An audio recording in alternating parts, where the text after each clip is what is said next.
हो सकता है पार्टियां के अपने भेद हो सकते हैं, लेकिन मन में एक संतोष था कि जो हुआ है अयोध्या में अच्छा हुआ है।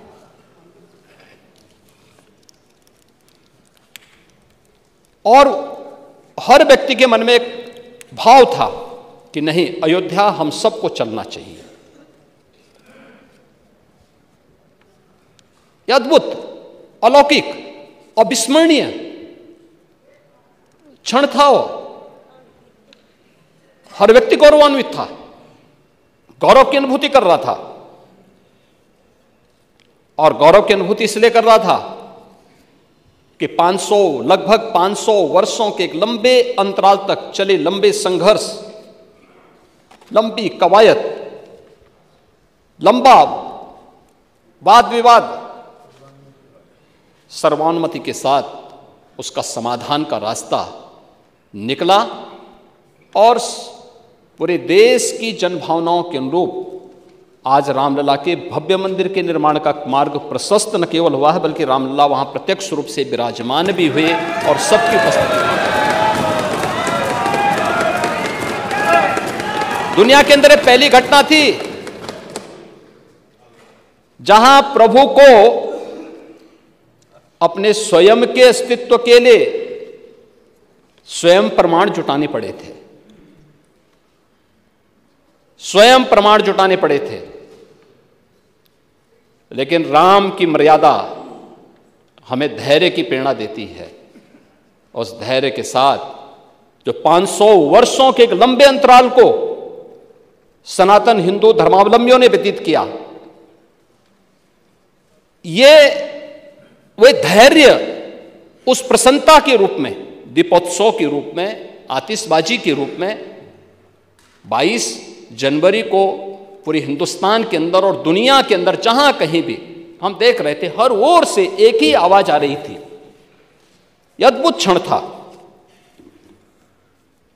और हमें प्रसन्नता इस बात की थी, हम अंतःकरण से प्रसन्नता इस बात की थी कि प्रभु तो विराजमान हुए हैं, उनके भव्य और दिव्य प्रतिमा की प्राण प्रतिष्ठा का कार्यक्रम संपन्न हुआ है, भारत के गौरव की प्राण प्रतिष्ठा का कार्यक्रम संपन्न हुआ है। लेकिन प्रसन्नता इस बात की भी थी कि हमने वचन निभाया और मंदिर वहीं बनाया।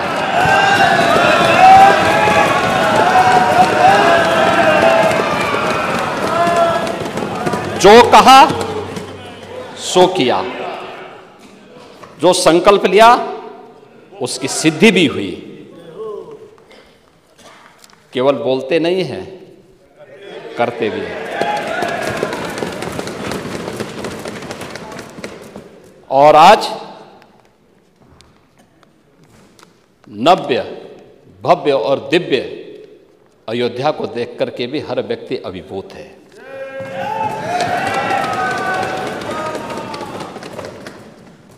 महोदय, कार्य बहुत पहले हो जाना चाहिए था।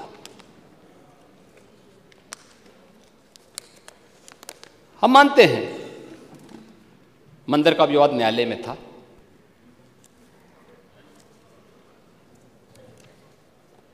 लेकिन वहां की सड़कों को तो चौड़ा किया जा सकता था ना, वहां के घाटों का पुनरुद्धार किया जा सकता था, अयोध्या वासियों को बिजली की आपूर्ति की जा सकती थी, वहां स्वच्छता की व्यवस्था की जा सकती थी, वहां स्वास्थ्य की बेहतर सुविधाएं दी जा सकती थी, वहां एयरपोर्ट बनाया जा सकता था। विकास के इन कार्यों को किस मंशा के साथ रोका गया था? कौन सी मंशा थी कि अयोध्या का विकास ही अवरुद्ध कर दो, काशी का विकास ही अवरुद्ध कर दो, मथुरा वृंदावन के विकास को ही अवरुद्ध कर दो?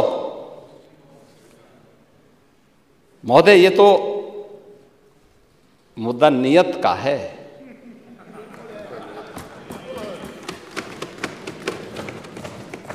हमारी आस्था थी और नीति भी साफ थी और नियत भी बहुत स्पष्ट थी।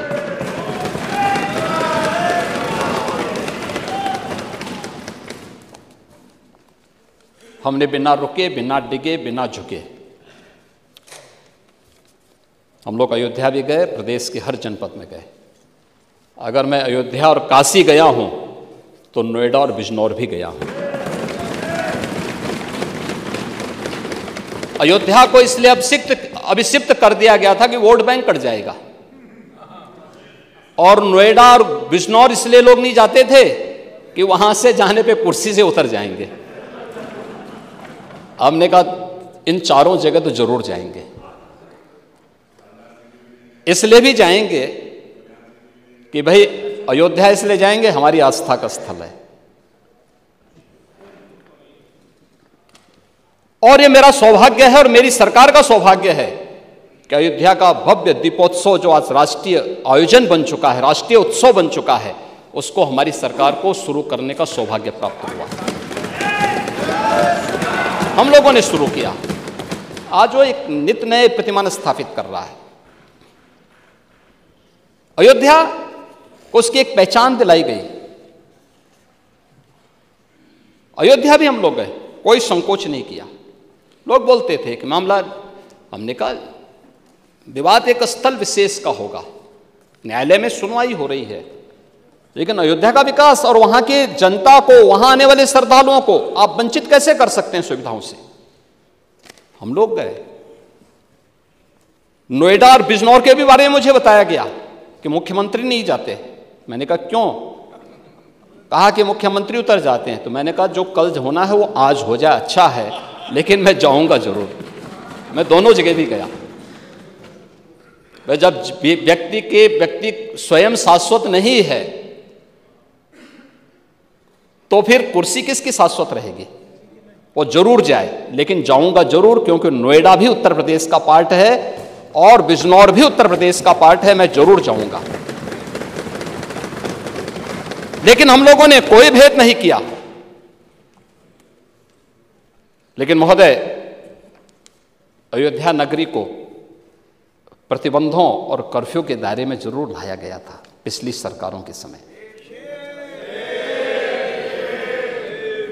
सदियों तक अयोध्या कुत्सित मनसा के लिए अभिषिक्त थी, एक सुनियोजित तिरस्कार भी झेलती रही। लोक आस्था और जनभावनाओं के साथ ऐसा खिलवाड़ संभवतः दूसरी जगह देखने को नहीं मिला होगा। अयोध्या के साथ अन्याय हुआ, और महोदय जब मैं अन्याय की बात करता हूं तो हमें 5000 वर्ष पुरानी बात भी याद आने लगती है। उस समय पांडवों के साथ भी अन्याय हुआ था, और उस समय कृष्ण गए थे कौरवों के पास। उन्होंने भी कहा था बस दे दो केवल 5 ग्राम, रखो अपनी धरती तमाम। हम वही खुशी से खाएंगे, परिजन पर असी न उठाएंगे। लेकिन दुर्योधन वह भी दे न सका, आशीष समाज की ले न सका। यहां तक कि उसने भी भगवान श्री कृष्ण को बंधक बनाने का कुत्सित प्रयास किया। उल्टे हरि को बांधने चला, जो था साध्य साधने चला। यही तो हुआ था। यही तो हुआ था अयोध्या के साथ, और यही हुआ काशी के साथ, और यही हुआ था मथुरा के साथ भी। हमने यही तो कहा। उस समय 5 गांव मांगे थे। भाई भगवान कृष्ण ने तो पहले कहा, जब वो समझौता कराने के लिए गए थे, महाभारत का युद्ध टालने के लिए गए थे, कि भाई देना हो तो आधा दो, लेकिन इसमें भी यदि बाधा है तो दे दो केवल 5 ग्राम। लेकिन वो 5 गांव, लेकिन यहां तो इस समाज सैकड़ों वर्षों से यहां की आस्था केवल 3 के लिए बात कर रही है। 3 किले।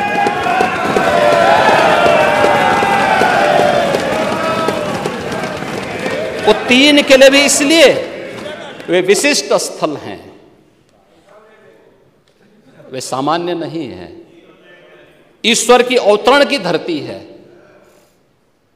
असामान्य नहीं है। और असामान्य यानी उसको एक सामान्य स्तर पर नहीं मान सकते, लेकिन एक जिद है, और उस जिद में जब राजनीतिक उसमें तड़का पड़ने लगता है और वोट बैंक बनाने की राजनीति होने लगती है, तो वहीं से फिर विवाद की स्थिति खड़ी होने लगती है। यानी लोक आस्था, भारत के अंदर लोक आस्था का अपमान हो, बहुसंख्यक समाज गिड़गिड़ाए, ये पहली बार देखने को मिला।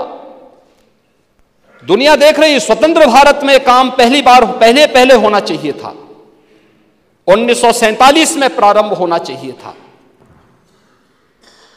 और उस आस्था के लिए बार बार गुहार लगाता रहा। हमने तो केवल 3 जगह मांगी, अन्य जगहों के बारे में कोई मुद्दा नहीं था। अयोध्या के लिए, और देखिए अयोध्या का उत्सव लोगों ने देखा तो नंदी बाबा ने भी कहा, भाई हम काहे इंतजार करें।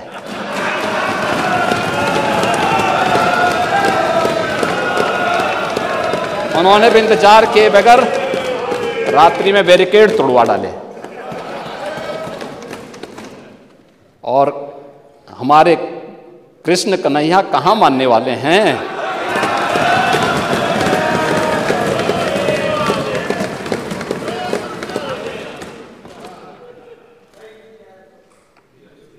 विदेशी आक्रांताओं ने केवल इस देश के अंदर धन दौलत ही नहीं लूटा था, इस देश की आस्था को भी रौंदने का काम किया था। दुर्भाग्य है, आजादी के बाद उन विदेशी आक्रांताओं को महिमामंडित करने के कुत्सित प्रयास हुए अपने वोट बैंक के लिए, अपने वोट बैंक के लिए। भारत का हर नागरिक, मुझे बहुत अच्छा लगा, मैंने एक दिन सुप्रीम कोर्ट की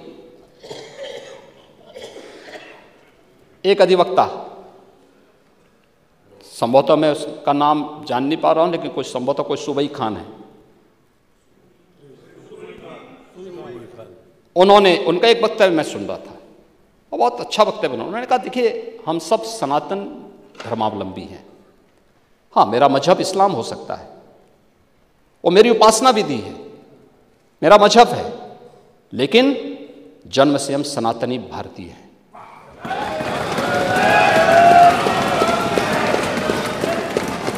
ये बोलने में संकोच क्या, लेकिन यहां तो अपनी पहचान को और भारत की पहचान को ही समाप्त किया जाता है। हम महिमामंडन कर रहे हैं उन्हीं आक्रांताओं का जो भारत की लोक आस्था पर प्रहार करते थे, जन विश्वास को रौंदने का काम करते थे। भारत के महापुरुषों, भारत के वीर सेनानियों, भारत के आराध्य देवों को अपमानित करते थे, जिनके खिलाफ हमारे वीर सेनानी लड़े थे, महापुरुष लड़े थे। आज उन महापुरुषों को सम्मानित करने की बजाय हम उन आक्रांताओं को महिमामंडन करें, यह देश अब स्वीकार करने को तैयार नहीं है, कतई स्वीकार नहीं होगा। और तब भी दुर्योधन ने कहा था, सुच्याग्रम नेव दास्यामी बिना युद्धेन केशव, यानी सुई की नोक के बराबर भी जमीन नहीं दूंगा मैं, एक कृष्ण युद्ध के बगैर नहीं दूंगा। तो महाभारत का युद्ध तो होना ही होना था। क्या हुआ, पूरा कौरव पक्ष से ही स्वाहा हो गया, समाप्त।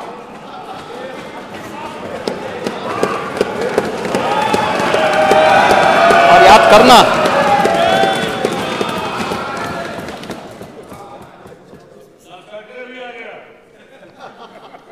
लाक्षागृह का तो अपना इतिहास है, लाक्षागृह का तो इतिहास है। पांडवों को संरक्षण देने वाला लाक्षागृह है। वहां के सारे प्रमाण इस बात को प्रदर्शित करते हैं, और न्यायालय के इस फैसले का सम्मान होना चाहिए।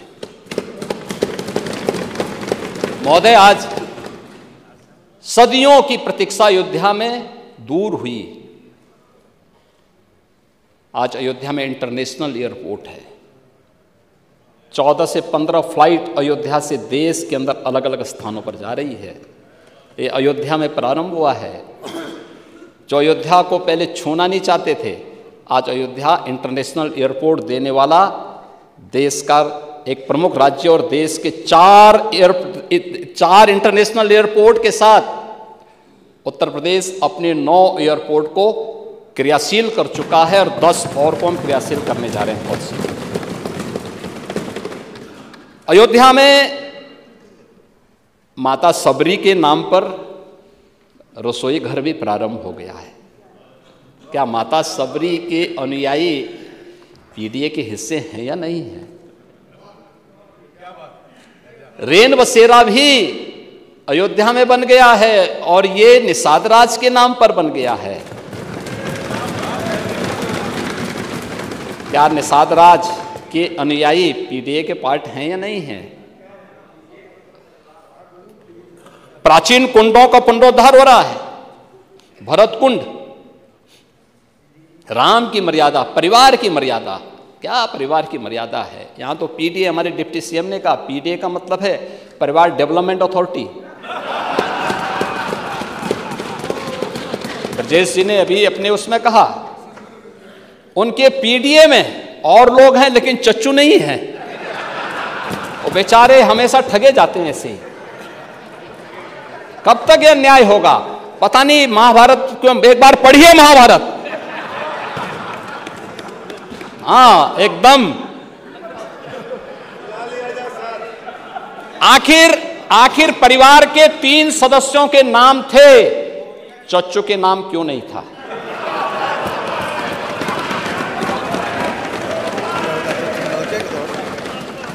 अरे उनका भी नाम देते, वरिष्ठ नेता थे। बेचारा रगड़ते रगड़ते अपने को जो है पीडीए में है ही नहीं। इसीलिए कह रहे हैं ना कि उन्होंने चाचू को ही भुला गए, परिवार के, यानी इस प्रकार से उन्होंने विस्मृत कर दिया कि साइडलाइन में थे ही नहीं, कैमरे के फोकस में नहीं थे, अब रेड कारपेट पे नहीं चल पाए। इसीलिए हम कह रहे हैं ना कि चच्चू को ही भूल गए और बेचारे चच्चू देखते रह जा रहे हैं कि ठगे गए एक बार फिर। अब ये तो अगर प्रभु राम को ये लोग मानते तो चच्चू के साथ अन्याय नहीं करते। रामायण से सीखते, रामायण में सीखते, या फिर कम से कम महाभारत से ही सीख जाइए। और आप तो वैसे भी कभी कभी आपके बयान आते रहते हैं, लेकिन आप फिर भी बोलते हैं। आप आस्था के बारे में जरूर बोलते हैं। आप देखो अध्यक्ष महोदय कैमरे में क्यों नहीं थे? कैमरे के फोकस से बाहर क्यों थे? साइडलाइन क्यों थे? उसको माननीय नेता प्रतिपक्ष, प्लीज आप जब बोल रहे थे कोई भी नहीं बोला ना, आपसे रिक्वेस्ट है प्लीज बीच में। महोदय, आज अयोध्या की पौराणिकता के साथ साथ वैदिक रामायण सिटी के रूप में तो अयोध्या का विकास हो ही रहा है, लेकिन भौतिक विकास की एक भव्य और दिव्य अयोध्या हम सबको मिल रही है। 31,000 करोड़ रुपए से अधिक के प्रोजेक्ट वर्तमान में अयोध्या में और अयोध्या से जुड़े हुए अन्य इंफ्रास्ट्रक्चर पर खर्च या तो हो चुके हैं या हो रहे हैं। और इसमें धर्मपथ, श्री राम पथ, भक्ति पथ,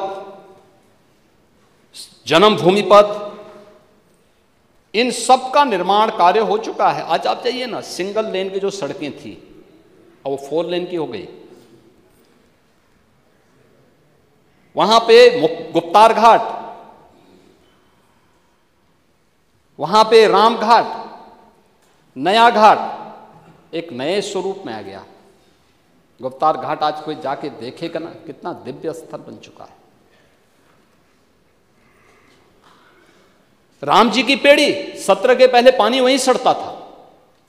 आज हरिद्वार की हरि जी की पेड़ी की तरह दर्शन देखना हो तो अयोध्या जी में राम जी की पेड़ी में, जहां दीपोत्सव का भव्य आयोजन होता है, वहां यह उत्सव भी देखने को मिलता है। भरत कुंड, सूरज कुंड, ब्रह्म कुंड, ये सभी कुछ आज अयोध्या में है। मल्टी लेवल पार्किंग, एक नहीं 6 मल्टी लेवल पार्किंग वहां काम कर रही है। रेन बसेरे बन रहे हैं। नई अयोध्या को बसाने के लिए एक टाउनशिप की नई स्कीम वहां पे आ रही है। हर राज्य को स्टेट गेस्ट हाउस बनाने के लिए भारत के सनातन धर्म से जुड़े हुए हर पंथ और संप्रदाय को अपने अपने संप्रदाय से संबंधित धर्मशाला निर्माण के लिए भी जमीन आवंटन की कार्रवाई अयोध्या धाम में हो रही है। एक नई अयोध्या का दर्शन अयोध्या में। और अयोध्या 22 जनवरी को ऐसे ही लग रही थी जैसे तुलसीदास जी ने कहा कि अवधपुरी प्रभु आवत जानी भई सकल शोभा के खाने। अयोधपुरी ऐसी चमक रही थी, यानी ऐसे लग रही थी, शोभायमान थी, पूरी तरह शोभायमान थी। महोदय, अयोध्या में मात्र एक मंदिर नहीं था, भारत का एक राष्ट्र मंदिर की पुनर्प्रतिष्ठा का कार्यक्रम संपन्न हुआ है। भारत के गौरव की प्राण प्रतिष्ठा का कार्यक्रम संपन्न हुआ है। भारत के लोक आस्था का सम्मान हुआ है और भारत का जन विश्वास और भी सुदृढ़ हुआ है। भारत की लोकतांत्रिक व्यवस्था पर लोगों का विश्वास मजबूत हुआ है, सुदृढ़ हुआ है। भारत की सनातन आस्था गौरवान्वित हुई है। सचमुच उन सभी पूर्वजों के प्रति तर्पण अर्पण करने का भी एक अवसर था जिन्होंने अपने आप को इस पूरे आंदोलन के प्रति होम किया था। 3 लाख से अधिक हिंदू शहीद हुआ था अयोध्या के लिए। ये लड़ाई संतों के स्तर पर, राजाओं के स्तर पर, वीरों और वीरांगनाओं के स्तर पर, निहंगों के स्तर पर, हर स्तर पर ये लड़ाई लड़ी गई थी। और 1984 के बाद राष्ट्रीय स्वयंसेवक संघ के नेतृत्व में, पूज्य संतों और विश्व हिंदू परिषद के नेतृत्व में जो लड़ाई लड़ी गई, उसकी परिणति थी कि अंत में 2019 में माननीय उच्चतम न्यायालय के एक सर्वानुमत फैसले के बाद एक निष्कर्ष पर पहुंचा गया और आज भव्य मंदिर का निर्माण वहां पर इस रूप में हम सबको देखने को मिला है। और हम सब सौभाग्यशाली हैं कि 500 वर्षों के इस लंबे अंतराल की वर्तमान पीढ़ी सौभाग्यशाली है जो अवधपुरी में प्रभु के इस भव्य और दिव्य नव्य मंदिर के निर्माण कार्य को उसका साक्षी बनी है। महोदय, 16 दिन में 36 लाख से अधिक श्रद्धालुओं ने अयोध्या धाम में दर्शन किया है। 36 लाख से अधिक। व्यवस्था ऐसी कि कोई पूरब से, कोई पश्चिम से। कल अरुणाचल प्रदेश के माननीय मुख्यमंत्री, वहाँ का पूरा कैबिनेट, वहाँ की पूरी विधानसभा अयोध्या धाम में दर्शन करने के लिए आई थी। आज फिजी के, कल नेपाल के लोग गए, नेपाल के माननीय सांसदगण गए थे। आज फिजी और कल सूरीनाम के राष्ट्र प्रमुख वहाँ जा रहे हैं। अन्य तमाम बड़े बड़े डेलीगेशन अयोध्या धाम में आ रहे हैं, दर्शन करने के लिए आ रहे हैं। और आज जो कोई अयोध्यापुरी में अब आ रहा है, बरबस उनके मुंह से तुलसीदास जी की पंक्तियां निकल पड़ी हैं कि अवधपुरी अति रुचिर बनाई। अब हर व्यक्ति इस बात को कहने के लिए मजबूर है। नहीं तो हमारे विपक्ष के मित्रों ने क्या कर दिया था अयोध्या में। उन्होंने अयोध्या को किस रूप में बना दिया था। अयोध्या गलियों में गोलियों की तड़तड़ाहट होती थी, परिक्रमा में परिक्रमाएं प्रतिबंधित होती थी, कर्फ्यू लगता था। अयोध्या आने के लिए देश के अंदर राम नामी गमछा अगर किसी ने ओढ़ा हुआ है उसको गिरफ्तार करके बंद कर दिया जाता था। यही देश ने देखा है।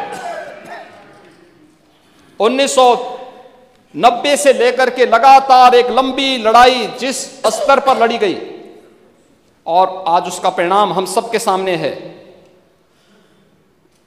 कि आज अयोध्या में हम इस बात के लिए आश्वस्त कर सकते हैं अब ये भव्य और दिव्य नव्य अयोध्या जिस रूप में आई है, ये हर भारतवासी को तो अपनी ओर आकर्षित करेगी ही, हर सनातन धर्मावलंबी को आकर्षित करेगी ही। देश के टूरिस्ट डेस्टिनेशन का, दुनिया का सबसे बड़ा केंद्र और दुनिया की सांस्कृतिक राजधानी बनने की ओर अग्रसर होगा। अयोध्यापुरी को उस रूप में विकसित करने की एक नई तैयारी सरकार के द्वारा प्रारंभ की गई है और उस ओर महामहिम राज्यपाल जी ने ध्यान आकर्षित भी किया है। हम इस बात के लिए कह सकते हैं अब अयोध्या में कोई परिक्रमा में प्रतिबंध नहीं लगा सकता, क्योंकि पंचकोसी, 14 कोसी और 84 कोसी परिक्रमा को हम बहुत भव्य स्वरूप देने जा रहे हैं।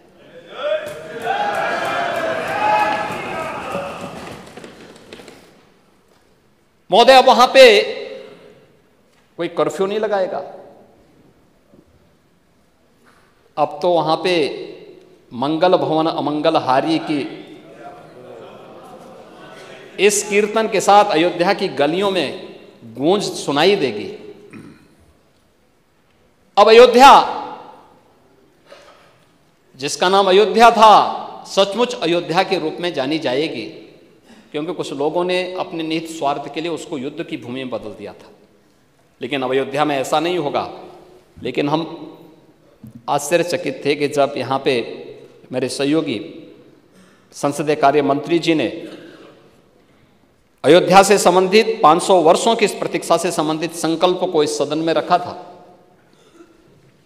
तो संकल्प पे भी कुछ सदस्यों ने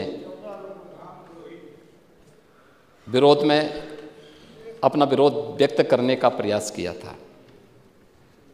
मौजूद पूरा देश आह्लादित हो,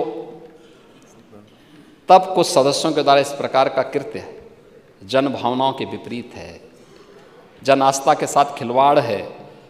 और मैं तो यही कह सकता हूँ कि जन भावनाएं तो यही कहती हैं कि जाके प्रियन राम वैदेही तजिए ताहि कोटि बैरिसम यद्यपि परम स्नेही।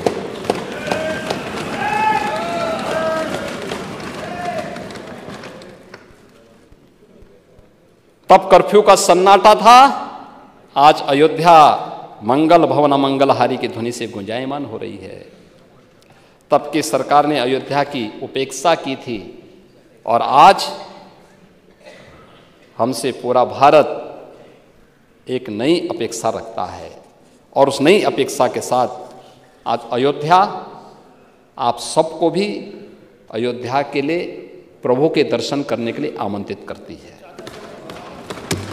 सभी को, पूरे सदन को, मान्य सदन को। और वो तो सबके हैं, वो तो भक्त वत्सल हैं, सबके हैं और हम सबको वहाँ जाना चाहिए अयोध्या में, क्योंकि तो भारत आ रहा है वहाँ पे, पूरा देश आ रहा है, पूरी दुनिया आना चाहती है अयोध्या। महोदय, महामहिम राज्यपाल जी ने अपने अभिभाषण की शुरुआत ही यहाँ से की, लेकिन हमारे नेता प्रतिपक्ष ने एक भी शब्द उस पर नहीं बोले, एक भी शब्द नहीं बोले। आज भी उनको वोट की चिंता है, यानी राज्य की चिंता नहीं है, वोट की चिंता है, गौरव की चिंता नहीं थे प्रदेश और देश की, लेकिन वोट की चिंता जरूर है। और ये वोट बैंक की चिंता बड़ी खतरनाक व्यथा है ये। और उस व्यथा को जो महर्षि वेदव्यास ने व्यक्त की थी, उसी व्यथा की ओर मैं ध्यान आकर्षित कर रहा था। यानी वोट बैंक के लिए हम किस स्तर पर जाकर के राष्ट्रीय मुद्दों पर, जन लोक आस्था के मुद्दे पर, जन विश्वास के मुद्दे पर कैसे खिलवाड़ कर रहे हैं। अभिभाषण की शुरुआत में राज्यपाल जी के द्वारा व्यक्त किए गए शब्दों का भी हम समर्थन नहीं कर पाए, क्योंकि वह तो पार्टी लाइन से ऊपर के शब्द थे। उसके प्रति तो पूरे सदन को संवेद स्तर से उसका समर्थन करना चाहिए था, लेकिन वह नहीं हो पाया। महोदय, महामहिम राज्यपाल जी ने माघ मेले की भी चर्चा की और अभिभाषण में बात कही कि माघ मेला को हम 2025 के प्रयागराज महाकुंभ के पूर्व के रिहर्सल के रूप में देख करके उसके अनुसार रणनीति भी बना रहे हैं और सरकार सचमुच उसके अनुरूप कार्य योजना को लेकर के आगे बढ़ी है। हमारे सामने उदाहरण है, ये हमारा सौभाग्य है 2019 के प्रयागराज कुंभ को आयोजित करने का सौभाग्य हमारी सरकार को प्राप्त हुआ था और 15 जनवरी से 4 मार्च 2019 तक प्रयागराज में जो कुंभ आयोजित हुआ, पहली बार 24 करोड़ से अधिक श्रद्धालुओं ने प्रयागराज कुंभ में आकर के एक नया कीर्तिमान स्थापित किया।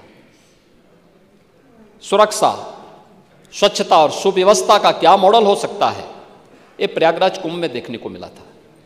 प्रयागराज कुंभ दुनिया के 100 से अधिक देशों के एम्बेसडर्स वहां आए थे, हाई कमिश्नर्स वहां आए थे। इतने बड़े जमावड़े को देख करके, इतने बड़े श्रद्धालुओं के समूह को देख करके अभिभूत थे। तमाम देशों के राष्ट्राध्यक्ष आए थे।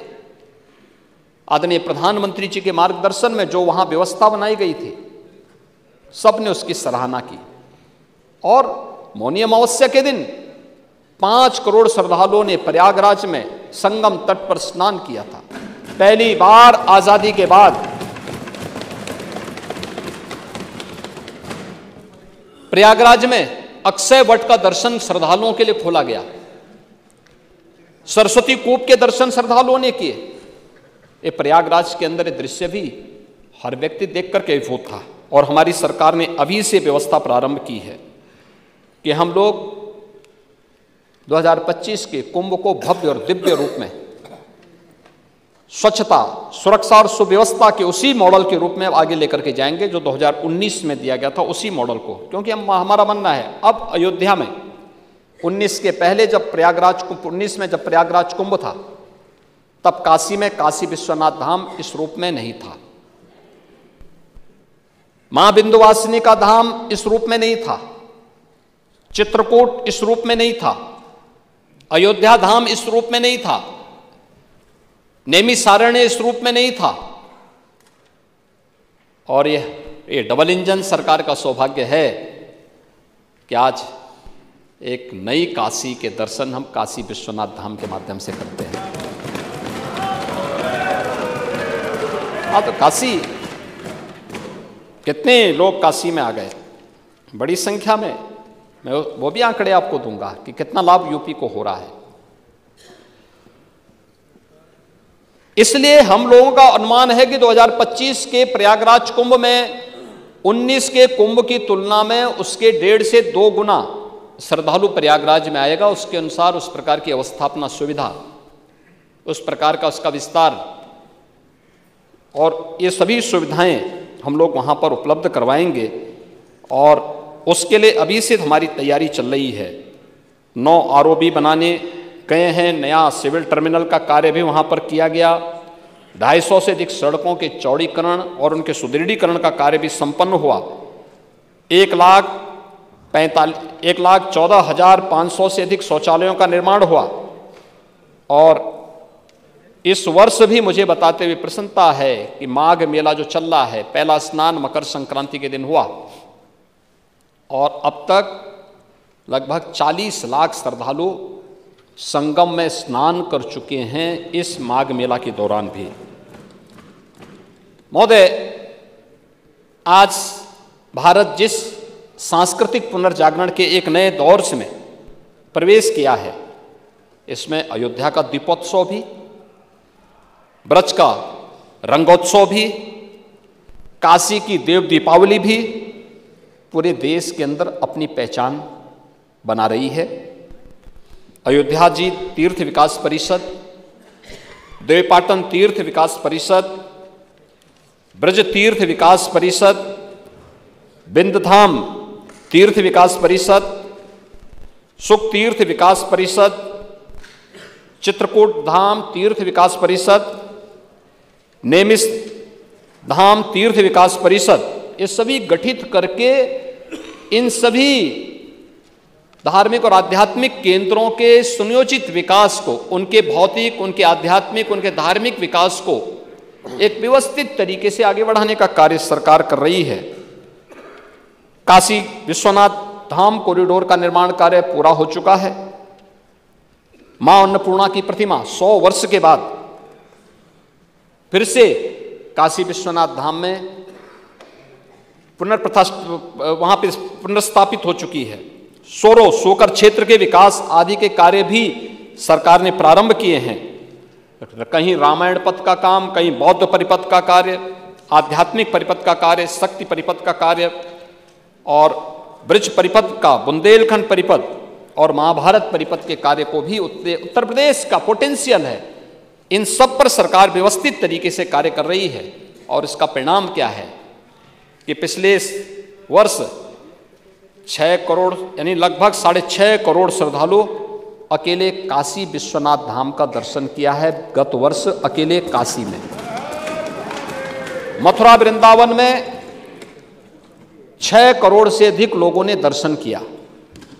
नैमिषारण्य में 10 लाख श्रद्धालु आए और सरकार के जो अन्य फोकस सेक्टर रहे हैं, बुंदेलखंड में 2 करोड़ 55 लाख श्रद्धालुओं ने, बुद्धिस्ट सर्किट में लगभग 30 लाख टूरिस्ट ने और सुख तीर्थ में भी लगभग 10 लाख श्रद्धालु अलग अलग समय में आकर के उन्होंने वहाँ की बदलते हुए नए प्रवेश में अपने आप को सुरक्षित भी और नए भारत के एक नए उत्तर प्रदेश में उन्होंने कुछ नया अनुभव किया है। हम बुंदेलखंड के जो किले हैं, उत्तर प्रदेश के जितने ऐतिहासिक पृष्ठभूमि से जुड़े हुए ऐसे स्थल हैं, इन सब के भी व्यवस्थित विकास को लेकर के सरकार कार्य कर रही है और बहुत शीघ्र इनको भी हम लोग टूरिस्ट के हेरिटेज टूरिज्म के एक नए डेस्टिनेशन के रूप में विकसित करने की कार्रवाई को तेजी के साथ आगे बढ़ाने जा रहे हैं।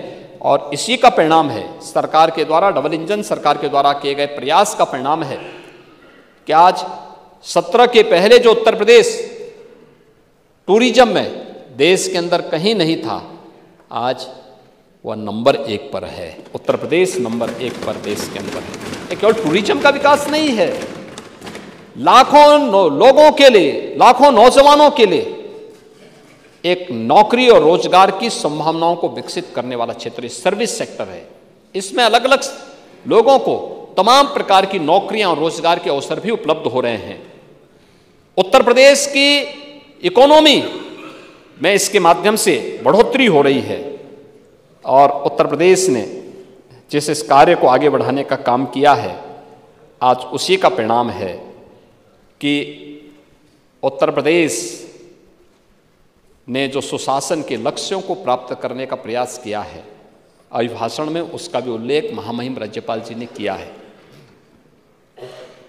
महोदय, वर्तमान में जो डबल इंजन की सरकार कार्य कर रही है,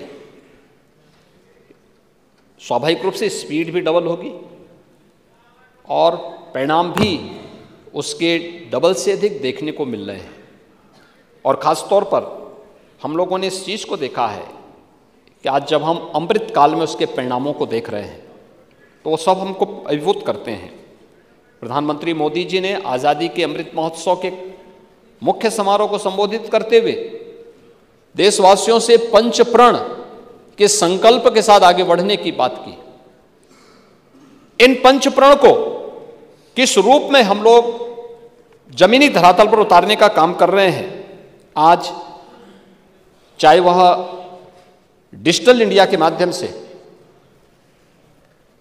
सुशासन के लक्ष्यों को प्राप्त करने की दिशा में जो प्रयास प्रारंभ किए गए हैं, उसे प्राप्त करने के लिए जो सुधार, टेक्नोलॉजी का उपयोग, शासन की कार्य पद्धति में ट्रांसपेरेंसी और जो सरकार के स्तर पर डायलॉग प्रारंभ किया गया है, इसमें हमने प्रदेश में मुख्यमंत्री कमांड सेंटर और सीएम डैशबोर्ड की स्थापना के माध्यम से प्रदेश की हर एक जनपद को होने वाले हर कार्य की, हर गतिविधि की एक सतत निगरानी करने के लिए, उसकी मॉनिटरिंग के लिए हम लोगों ने इस कार्य को प्रारंभ किया है।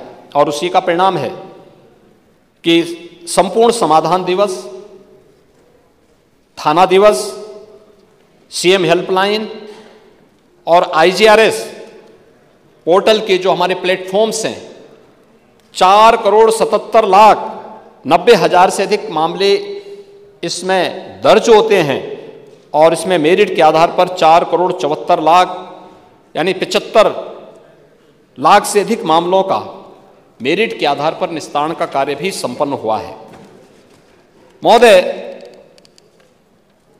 उत्तर प्रदेश के सुशासन के लक्ष्यों को प्राप्त करने में प्रदेश की कानून व्यवस्था ने बड़ी भूमिका का निर्वहन किया है।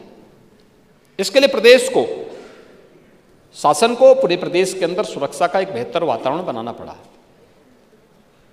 जीरो टॉलरेंस की नीति अपनानी पड़ी। हमारी जीरो टॉलरेंस की नीति से बहुत सारे लोगों को थोड़ा बुरा लगता है, क्योंकि जिन लोगों की आदतें खराब थी तो उन लोगों को कानून के रास्ते पर लाने में थोड़ा कठिनाई तो ही होगी, तो उनकी चिड़चिड़ाहट कभी देखने को मिलती है। लेकिन इसके लिए हमने पुलिस में भी रिफॉर्म किए, भर्ती की प्रक्रिया को आगे बढ़ाया, उनकी ट्रेनिंग को अपग्रेड किया। 7 पुलिस कमिश्नरेट लखनऊ, गौतम बुद्ध नगर, कानपुर, वाराणसी, आगरा, गाजियाबाद और प्रयागराज में इस व्यवस्था को लागू किया। 75 जनपदों में साइबर सेल के थाने स्थापित करने की कार्रवाई को अंतिम रूप दिया। साइबर क्राइम मुख्यालय लखनऊ पर एडवांस साइबर फॉरेंसिक लैब, 18 क्षेत्रीय थानों में बेसिक साइबर फॉरेंसिक लैब और 75 जनपदों में साइबर क्राइम थानों की स्थापना की कार्रवाई को भी हम लोगों ने प्रारंभ किया। और उत्तर प्रदेश फॉरेंसिक इंस्टीट्यूट की स्थापना भी लखनऊ में की है, जिसमें सत्र भी प्रारंभ हो चुका है। उनका फर्स्ट सेशन इसी वर्ष प्रारंभ हुआ है। 1,55,600 से अधिक पुलिस कार्मिकों की भर्ती संपन्न की है, जिनमें से 22,670 केवल महिला कार्मिक है। 68,600 से अधिक पदों पर भर्ती की प्रक्रिया वर्तमान में प्रचलित है। और इस दौरान हम लोगों ने पुलिस प्रशिक्षण के केंद्रों की क्षमता को भी लगभग 3 गुना किया है। प्रदेश में 124 नए थाने, 88 नई चौकियां, 7 नए महिला पुलिस थाने, 4 नए आर्थिक अपराध इकाई थाने और 16 नए साइबर क्राइम थाने भी स्थापित किए हैं। SDRF का गठन किया, उसकी 3 कंपनियों को क्रियाशील किया, 3 अतिरिक्त कंपनियों को सृजन की प्रक्रिया के साथ जोड़ा गया है। वीरांगना झलकारी बाई महिला PSC बटालियन गोरखपुर, वीरांगना अवंती बाई महिला PSC बटालियन बदायूं और वीरांगना उदा देवी महिला PSC बटालियन लखनऊ की स्थापना की कार्रवाई को आगे बढ़ाया। और पहली बार महिला पुलिस कार्मिकों को भी फील्ड की ड्यूटी देने के कार्य प्रारंभ किए गए और महिला बीट पुलिस अधिकारी के रूप में 10,000 से अधिक महिला बीट में उनकी तैनाती की गई। एंटी नारकोटिक्स टास्क फोर्स का गठन भी प्रदेश के अंदर किया गया। इसके साथ साथ प्रदेश ने महत्वपूर्ण प्रतिष्ठानों की सुरक्षा के लिए स्पेशल सिक्योरिटी फोर्स का गठन किया। स्पेशल सिक्योरिटी फोर्स SSF ही अयोध्या धाम में भगवान राम के भव्य और दिव्य मंदिर की सुरक्षा में लगाई गई है। SSF, उत्तर प्रदेश SSF, जिसकी ट्रेनिंग आधुनिक पद्धति से कराई गई है और उसके कमांडो ही वहाँ सुरक्षा में तैनात हैं। देवबंद, सहारनपुर में, बहराइच, अलीगढ़, कानपुर सहित अन्य जनपदों में ATS की नई फील्ड यूनिट का गठन भी किया गया है। और प्रदेश में आज जब हम लोग प्रदेश की कानून व्यवस्था और सुरक्षा के माहौल को देखते हैं तो देश के अंदर स्वाभाविक रूप से इसको एक मॉडल के रूप में माना जाता है।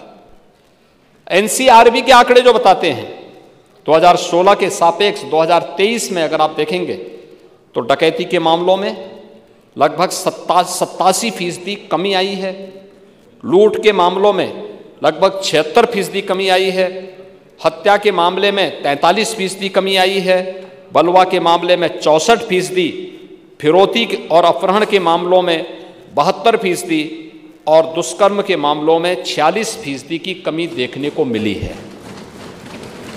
महोदय, ये एनसीआरबी के आंकड़े हैं और ये तब हैं जब किसी भी व्यवस्था को यहाँ पर कहीं भी पूरी ट्रांसपेरेंसी के साथ में, अगर आप देखेंगे जो हमारे नेता प्रतिपक्ष एक बात को यहाँ पे कह रहे थे और ख़ास तौर पर उन्होंने एक चीज़ की यहाँ पे चर्चा की कि प्रदेश के अंदर रिस्पांस टाइम, यानी ये कह रहे थे कि हमने डायल 100 बनाया, आपने उसका नाम बदल दिया। पूरे देश के अंदर डायल 100 को डायल 112 के रूप में बदला गया है और एक इंटीग्रेटेड कमांड सेंटर के माध्यम से पूरे देश की इस व्यवस्था को संचालित करने की कार्रवाई को आगे बढ़ाया गया है।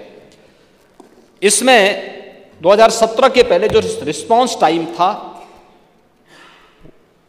डायल 100 का, वह 25 मिनट 42 सेकंड का था। आज यह 9 मिनट 50 सेकंड का है। महिला पीआरबी में 446 वाहन का आज कार्यरत हैं, स्पेशली कार्यरत हैं। आज 25 लाख कॉल लैंडिंग की सुविधा को बढ़ा करके 60 लाख कॉल की यहां पर की गई है। पूर्व में 60,000 कॉल ट्रैकिंग क्षमता को बढ़ा करके लगभग 1,25,000 की जा रही है और 32,000 जो हमारे पास 4 व्हीलर थे पीआरबी के, उन्हें 4,278 किया जा रहा है और दोपहिया वाहन 1,600 से बढ़ा करके 2,000। टेक्नोलॉजी अपग्रेडेशन और अन्य कार्रवाई को भी प्राथमिकता के आधार पर बढ़ाया गया है। महोदय, महिला संबंधी अपराध के बारे में भी नेता प्रतिपक्ष के द्वारा यहाँ पर टिप्पणी की गई थी। महिलाओं के बारे में समाजवादी पार्टी का रवैया क्या है, ये तो महामहिम राज्यपाल के भाषण के दौरान के दृश्य को ही हम देख रहे थे। एक महिला राज्यपाल संवैधानिक प्रमुख है और वह भी इतनी वरिष्ठ वही भाषण कर रही हैं, लेकिन इनके लोग किस प्रकार की बातें कर रहे थे। यानी लगभग 1 घंटे से अधिक के भाषण में समाजवादी पार्टी का जो व्यवहार था वह महिलाओं के प्रति समाजवादी पार्टी के वास्तविक चरित्र को प्रदर्शित करता है। यानी किस प्रकार का व्यवहार। पहले तो कम से कम संविधान, बाबा साहब भीमराव अंबेडकर जी के द्वारा बनाए गए संविधान का ही आप सम्मान करते कि संवैधानिक प्रमुख आ रहे हैं। आप सहमत नहीं होंगे, चुपचाप खड़े रहिए, सुनिए मत, कान में कुछ लगा दीजिए अगर आपको बहुत आपत्ति है तो। लेकिन वहां पे किस प्रकार का अभद्र व्यवहार किया जा रहा था, मैं तो भौचक था। लेकिन महिला संबंधी मुद्दे पे जब आप बोल रहे थे तब भी मुझे लगा कि हो सकता है कि कुछ हो। लेकिन मैं कह सकता हूं कि 2017 के पहले प्रदेश के अंदर केवल 14% से कम महिला वर्क फोर्स थी। आज इसकी संख्या 33% से अधिक बढ़ी है प्रदेश के अंदर। प्रदेश के अंदर मिशन शक्ति के नाम पर एक विशेष अभियान हम लोगों ने प्रारंभ किया है, जिसमें महिलाओं की सुरक्षा, उनका सम्मान और उनके स्वावलंबन का कार्यक्रम चल रहा है और जिसमें नेता कांग्रेस श्रीमती आराधना मिश्रा मोना जी जो कह रही थी, कन्या सुमंगला योजना, मुख्यमंत्री कन्या सुमंगला योजना, 17,82,000 बालिकाएं इससे वर्तमान में आच्छादित हैं और उन बालिकाओं को एक निश्चित व्यवस्था के अंतर्गत हम लोग यहाँ पे बालिका को कोई बोझ न माने, बल्कि कन्या लक्ष्मी के रूप में हर घर में पूजी जा सके, सम्मान प्राप्त कर सके। इसलिए बेटी के जन्म लेते ही उसके अकाउंट में पैसा आ जाए। मुख्यमंत्री कन्या सुमंगला योजना इस व्यवस्था के साथ, और अब 15,000 से इस राशि को बढ़ा के 25,000 कर दिया गया है। निराश्रित महिला पेंशन योजना, इसमें 31,50,000 से अधिक निराश्रित महिलाओं को पेंशन की सुविधा का लाभ, 1,000 रुपये महीना पेंशन की सुविधा का लाभ दिया जा रहा है। मातृवंदना योजना, 55 लाख माताएं इससे लाभान्वित हुई हैं। प्रदेश में वीसी सखी के रूप में 57,000 ग्राम पंचायतों में इसका गठन किया गया है और एक बहुत अच्छा मॉडल यूपी ने दिया है कि गांव-गांव में बैंकिंग सुविधा वीसी सखी के माध्यम से कैसे किया जा सकता है। कोरोना कालखंड में यूपी का ये मॉडल भी आज देश के अंदर एक मॉडल के रूप में माना जा रहा है। पुलिस में भर्ती तो आपने देखा ही कि हमने 20% महिलाओं के लिए वहाँ पे व्यवस्था बनाई है और महिला स्वयंसेवी समूह के माध्यम से लगभग 1 करोड़ महिलाएं वर्तमान में जुड़ करके स्वावलंबन की ओर अग्रसर हो रही हैं। मुख्यमंत्री सामूहिक विवाह योजना के अंतर्गत 3 लाख से अधिक बेटियों की शादी अब तक संपन्न हो चुकी है, जिसमें 51,000 रुपये हर बेटी को उपलब्ध कराया जा रहा है, शादी के लिए उपलब्ध कराया जा रहा है। महोदय, उत्तर प्रदेश के अंदर पिछले 7 वर्ष के अंदर जो इंफ्रास्ट्रक्चर में भी वृद्धि हुई है, ये थल में भी हुआ है, नभ में भी हुआ है और जल में भी हुआ है। पूर्वांचल एक्सप्रेसवे और बुंदेलखंड एक्सप्रेसवे ये क्रियाशील हो चुकी है। गोरखपुर लिंक एक्सप्रेसवे बहुत शीघ्र बनकर के तैयार होने जा रही है। बलिया लिंक एक्सप्रेसवे पर काम तेजी के साथ आगे बढ़ चुका है। चित्रकूट लिंक एक्सप्रेसवे की कार्रवाई को हम आगे बढ़ा रहे हैं और प्रयागराज कुंभ के पहले हमारा प्रयास है कि गंगा एक्सप्रेसवे को भी हम चालू कर सकें।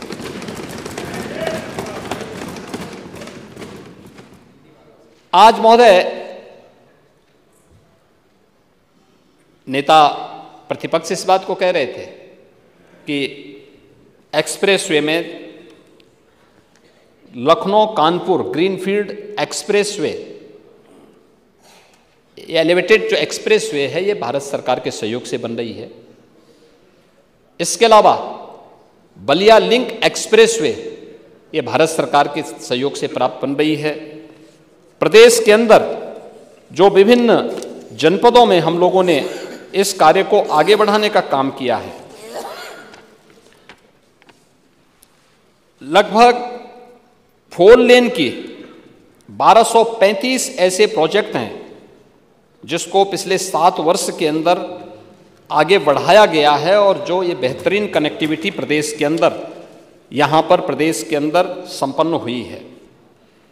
प्रदेश के अंदर एयरपोर्ट 16 डोमेस्टिक और 5 इंटरनेशनल एयरपोर्ट के साथ बहुत शीघ्र उत्तर प्रदेश 21 एयरपोर्ट वाला देश का पहला राज्य बनने जा रहा है। 17 के पहले 2 एयरपोर्ट मामूली यानी चलते थे, लखनऊ और वाराणसी के, ये फुल्ली क्रियाशील थे, शेष आंशिक थे, कभी कभी एक फ्लाइट आ जाती थी। लेकिन आज 9 एयरपोर्ट पूरी तरह क्रियाशील हो चुके हैं, 10 एयरपोर्ट पूरी तरह क्रियाशील हो चुके हैं, 10-11 की स्वीकृति मिल चुकी है, किसी भी दिन हम उनको प्रारंभ करने जा रहे हैं। प्रदेश में आज जो हमारे 10 एयरपोर्ट हैं, इनमें 150 फ्लाइट 75 से अधिक डेस्टिनेशन तक हवाई सेवा उत्तर प्रदेश से प्रदान कर रही हैं और 16-17 की तुलना में हवाई यात्रियों की संख्या में लगभग 100 गुना से अधिक वृद्धि हुई है। प्रदेश के अंदर लैंडलॉक्ड स्टेट है, लेकिन इनलैंड वाटरवे का इस्तेमाल किया गया। यहाँ की नदियाँ, सदा नीरा नदियाँ, वर्ष भर इसमें पानी रहता है, उनको चैनलाइज करते हुए, डिसिल्टिंग करते हुए इनलैंड वाटरवे की कार्रवाई आगे बढ़ रही है। इसमें वाराणसी में मल्टी मॉडल टर्मिनल का निर्माण कार्य पूरा किया जा चुका है और अन्य जगहों पर भी हम इस कार्य को कर रहे हैं और प्रदेश में इनलैंड वाटरवे अथॉरिटी का गठन प्रदेश सरकार पूर्ण कर चुकी है और इसको हम आगे बढ़ा रहे हैं। लखनऊ हरदोई के बीच में 1000 एकड़ क्षेत्रफल में से अधिक क्षेत्रफल में एक पीएम मेगा टेक्सटाइल पार्क के गठन की के निर्माण की कार्रवाई को हम तेजी के साथ आगे बढ़ा रहे हैं। और ये प्रदेश के अंदर इंफ्रास्ट्रक्चर के लिए आज देश का सबसे बड़ा रेल नेटवर्क हमारे पास है। डेडिकेटेड फ्रेट कॉरिडोर देश के अंदर सर्वाधिक लाभ उत्तर प्रदेश को प्राप्त होने जा रहा है। ये सभी कार्य उत्तर प्रदेश आज उस दिशा में आगे बढ़ रहा है। उत्तर प्रदेश अब बिजनेस हब और निवेश का एक ड्रीम डेस्टिनेशन भी बन चुका है। महोदय, अगर कानून व्यवस्था अच्छी हो, सरकार की नीयत साफ हो, ट्रांसपेरेंट पॉलिसी हो, तो हर व्यक्ति आना चाहता है। देश और दुनिया आपकी ओर आना चाहेगी। और आज उसी का परिणाम है कि जब हम लोगों ने ग्लोबल इन्वेस्टर समिट 2023 आयोजित किया था, लगभग 40 लाख करोड़ रुपए के निवेश प्रस्ताव प्राप्त हुए थे। और मैं नेता प्रतिपक्ष को और दलीय जितने भी हमारे नेता विरोधी पक्ष में अलग अलग हैं, सभी सहयोगी दलों से मैं कहूँगा 19 फरवरी को, इसी 19 फरवरी को आदरणीय प्रधानमंत्री जी के कर कमलों से इनमें से 10 लाख करोड़ रुपए से अधिक के निवेश प्रस्ताव को ग्राउंड ब्रेकिंग हम लोग कराने जा रहे हैं। इसी लखनऊ में आयोजन करने जा रहे हैं।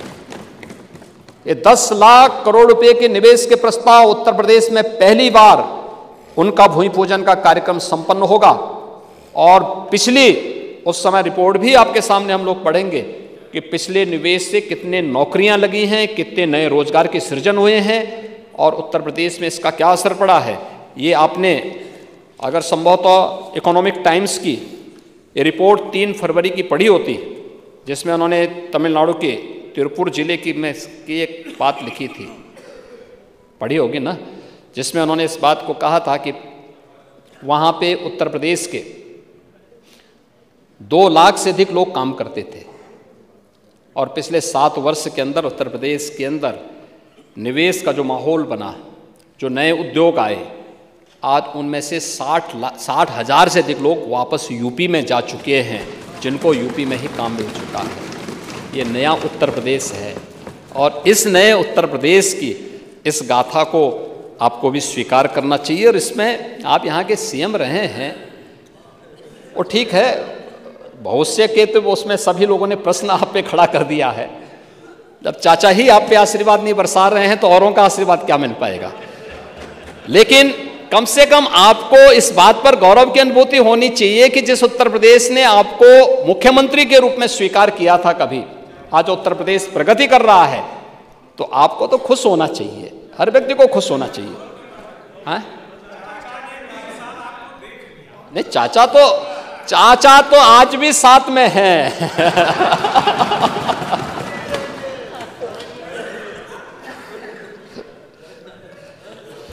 तो चाचा तो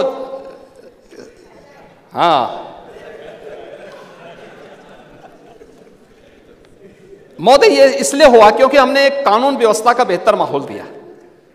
ईज ऑफ डूइंग बिजनेस, निवेश मित्र पोर्टल और सिंगल विंडो सिस्टम के साथ साथ जो प्रदेश की इन्वेस्टमेंट फ्रेंडली पॉलिसीज थी, उसका परिणाम है कि आज हर निवेशक उत्तर प्रदेश के अंदर आना चाहता है, जिसमें हर एक व्यक्ति की जवाबदेही भी है और हमारी नीतियों में पारदर्शिता भी है।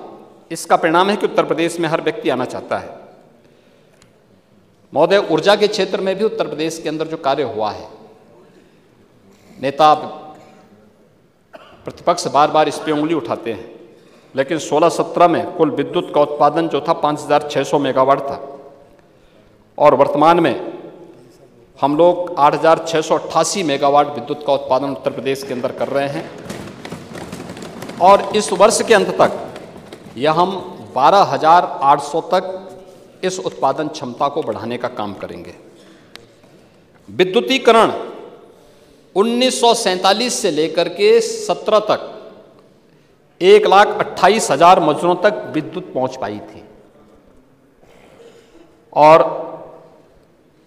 2017 से 2023-24 तक इन लगभग 7 वर्ष में हम लोगों ने 2,49,818 मजदूरों तक विद्युत की यानी विद्युतीकरण के कार्य को संपन्न किया है। 100% सैचुरेशन के लक्ष्य को हमने प्राप्त किया है।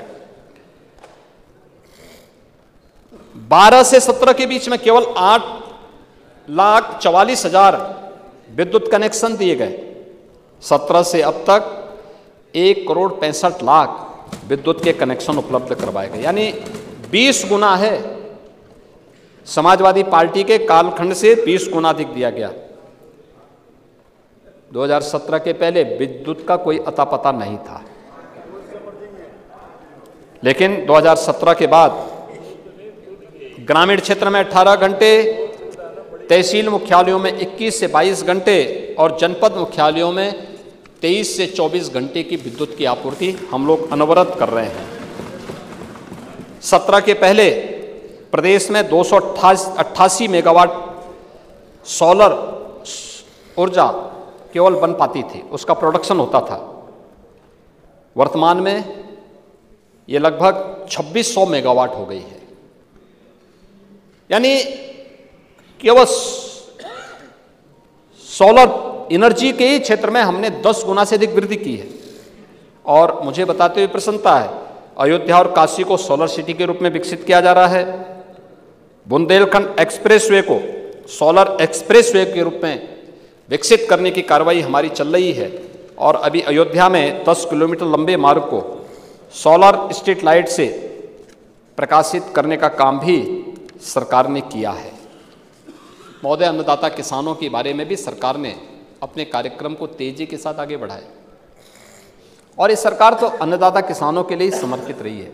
हमारी सरकार की पिछली सरकार जब मार्च 17 में आई तो पहले कैबिनेट में हम लोगों ने प्रदेश के अंदर 86 लाख लघु और सीमांत किसानों के 36,000 करोड़ रुपए के ऋण माफी के कार्यक्रम से ही शुरुआत की थी। किसानों के लिए पिछले 10 वर्ष में डबल इंजन सरकार ने मोदी जी के नेतृत्व में और पिछले 7 वर्ष में यूपी के अंदर हमारी सरकार ने जो कार्य किया, लगभग 23 लाख हेक्टेयर लैंड को तो प्रधानमंत्री कृषि सिंचाई योजना के माध्यम से अतिरिक्त सिंचाई की क्षमता उपलब्ध करवाई। प्रदेश के अंदर हम लोगों ने प्रधानमंत्री किसान सम्मान निधि के माध्यम से किसानों को 2,62,00,000 किसान इससे सीधे सीधे लाभान्वित हुए हैं। और कृषि विकास दर को अगर आप देखेंगे तो 2016-17 की तुलना में 16-17 में जो कृषि विकास की दर थी 6.6 थी, आज 22-23 में वो बढ़कर के 18.2% पहुंची है, लगभग 3 गुना बढ़ी है। ये उत्तर प्रदेश की वर्तमान स्थिति जो सरकार के द्वारा थोड़ा भी प्रोत्साहन दिया गया उसके परिणाम सामने आए हैं। और इस चालू पेराई सत्र में हम लोगों ने अन्नदाता किसानों का सम्मान बढ़ाते हुए गन्ना मूल्य भी बढ़ाया है, 350 रुपये से 370 रुपये प्रति कुंटल किया है। गन्ने की अगेती जो प्रजाति है उसके नाम पर और 20 रुपये प्रति कुंटल के हिसाब से उसको बढ़ाने का काम किया है। 16-17 में जो गन्ने का क्षेत्रफल था जो मात्र 20 लाख हेक्टेयर था, आज 23-24 में वो बढ़कर के लगभग 29.66 लाख हेक्टेयर बढ़ा है, यानी सरकार ने अनुकूल माहौल दिया तो उसमें बढ़ोतरी हुई। गन्ने का उत्पादन आज 1486 लाख टन से बढ़कर के 2492 लाख टन यहाँ पे हो चुका है। और प्रदेश के अंदर इसी प्रकार से अगर आप देखेंगे गन्ना मूल्य के भुगतान को लेकर के 1995 से लेकर के 2017 तक, महोदय 1995 से 2017 तक 22 वर्ष में 2,13,000 करोड़ रुपए का गन्ना मूल्य का भुगतान हुआ था, 2,13,000 करोड़ रुपए का। और जनवरी 24 तक हमारी सरकार आने के बाद हम लोगों ने अब तक 2,33,793 करोड़ रुपए का गन्ना मूल्य का भुगतान किया है, यानी 22 वर्ष में जितना उससे ज़्यादा हम मात्र 7 वर्ष में अन्नदाता किसानों के खाते में सीधे पैसा दे चुके हैं। आज प्रदेश में 120 चीनी मिलें हमारी वर्तमान में क्रियाशील हैं और प्रदेश में लगातार इस क्षमता को बढ़ाया जा रहा है। महोदय 17 के पहले बिचौलियों के भरोसे खेती किसानी को छोड़ दिया गया था। लेकिन हमारी सरकार आने के बाद किसानों के जीवन में परिवर्तन लाने के लिए अनेक प्रयास प्रारंभ हुए। सरकार आई, हम लोगों ने उन राज्यों में जहां पर प्रोक्योरमेंट की पॉलिसी है, 17 के पहले प्रोक्योरमेंट की पॉलिसी यूपी में नहीं थी, बिचौलियों के माध्यम से खरीदा जाता था। चौधरी लक्ष्मी नारायण जी के नेतृत्व में हमने टीम भेजी थी। ये लोग गए, ये लोग फिर वहाँ की प्रेजेंटेशन को लेके आए, यहाँ पे कार्रवाई आगे बढ़ी और आज 2018 से ये सरकार, डबल इंजन की सरकार, लागत का 1.5 गुना एमएसपी अन्नदाता किसानों को दे रही है।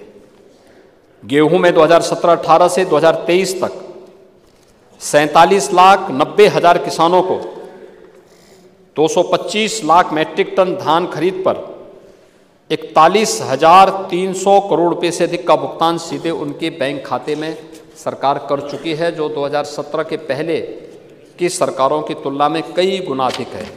इसी प्रकार से धान में